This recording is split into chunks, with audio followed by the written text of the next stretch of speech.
Thank you very much, Mr. Chairman.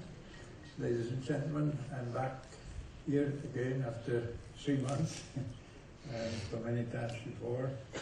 I must say it's a challenge what we have ahead of us in India and in the world.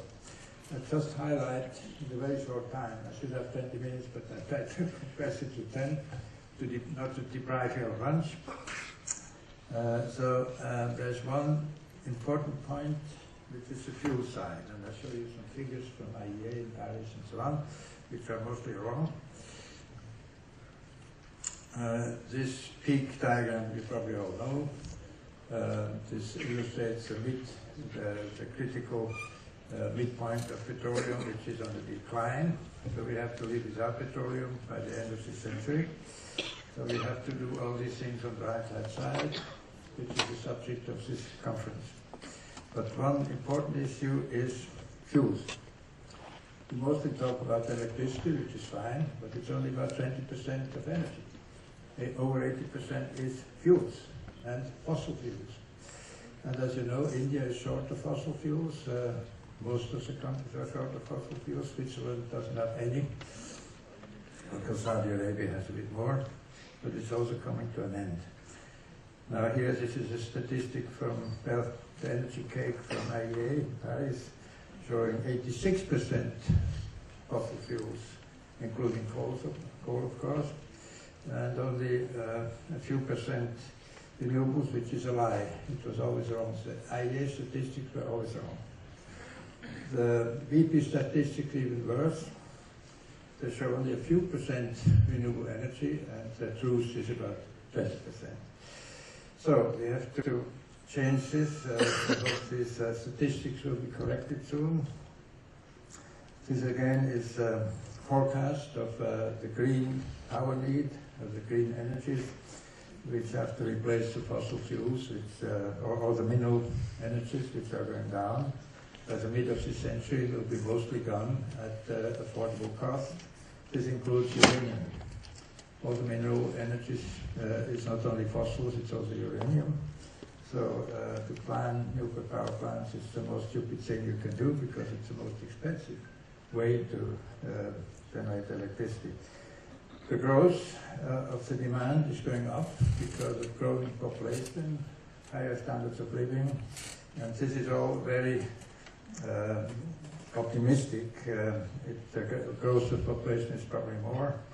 That means we'll have more than 5% green energy growth need.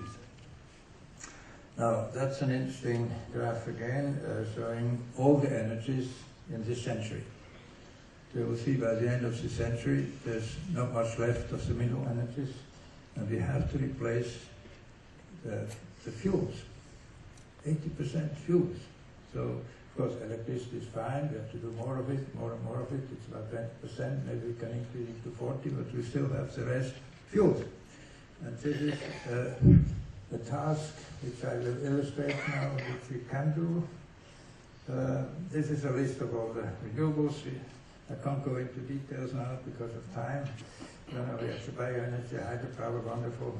Ocean energy is coming on now. Geothermal is usually forgotten. We have very good geothermal people here, unfortunately, in the conference. It's 12 gigawatts worldwide already. Solar power, we heard a lot about it. It's a hope that it will be competitive with conventional things. Heat pumps, it was not mentioned in the cold countries. We can use heat pumps for heating buildings. Muscle energy is a wonderful energy. I think there's 1 billion bicycles in the world, which is muscle energy, not needing cars, often forgotten. And novel energy technologies, now that's R&D. And there's an appeal to all the technical universities to do more R&D for the novel energies, which might be even cold fusion. Now, factors affecting electricity, I don't go into details. There are various factors like system choice, fuel prices, etc. That's a comparison of the renewable energy costs and the non-renewables. And you see all the renewables are becoming competitive because of the social cost, of the external cost of the polluting energies. And nuclear energy is indefinite cost, because if you have a nuclear catastrophe like Fukushima or Chernobyl, it's unlimited cost. So millions of people getting sick, cancers, you can't cost it out. Now that's a comparison of cost again of all the energy systems. Non-renewables are going up because of rising prices of commodities, and all the renewables are coming down because of economy of scale, mass production, and that's our big hope. Now, this is the solution for India to substitute imported fossil fuels, which, as you know, I just heard the figure, it's about 70% of fossil fuels are imported, using up your foreign exchange, which you better use for schools and better things than importing Arabian fossil fuels. And methanol is the solution. It's a perfect fuel, better than any super gasoline, and it's a feedstock for the chemical industry. Now that's the history of fuels. Of course, we had wood in the ancient times, and coal still around, oil still around, and methanol. According to Professor George Olah, who has a Nobel Prize for his work, we have the methanol as the ultimate fuel solution, which can be made renewably. I don't go into too much details here, because it's only one fuel instead of a variety of petrochemical products. It's only one tank, one type of tank, one type of truck. It's an unlimited resource. It's safe and easy to handle because it's a liquid. But since this process is possible, it's very old, it's very known. It was created before the war in Germany by Fischer Propsch, who did the coal chemistry and made methanol from coal. It's a proven technology, and it's biodegradable, wonderful. If you spill it, it will disappear in nature, it doesn't do any harm. Now that's a picture of the actual situation. This is multiple of tanks for the petroleum products and petrochemistry, and again, the complication of the present petroleum age. And on top we have the very simple methanol process, which starts with organic waste. We have billions of tons of organic waste. We put it on dump sites, or you burn it at the loss. Don't burn waste. Stop wasting the waste by thermal processes. All these incineration plants should be prohibited by law. You should make, from organic waste, you should make methanol. There's a multiple of the value and a multiple of the efficiency. You know, that to make methanol from organic waste has a 70% efficiency. If you burn it and then use a turbine to make some power, it might have 10% or 8% efficiency. That's the uses of methanol. We call it methanol, the synthetic methanol way. So you can use methanol fuel cells. I will discuss next week with Tata Automotive to make the fuel cell car of the future. It will be an electric car, hybrid with fuel cells. There's a thermal PV converter system developed in Switzerland, and of course combustion engine. You can fill your tanks with methanol and drive your car as it is. Now these are applications, of course, in cars you can use it. This is a comparison of the efficiency. Gasoline, diesel, methanol. You see we have about double the efficiency compared with fossil fuels.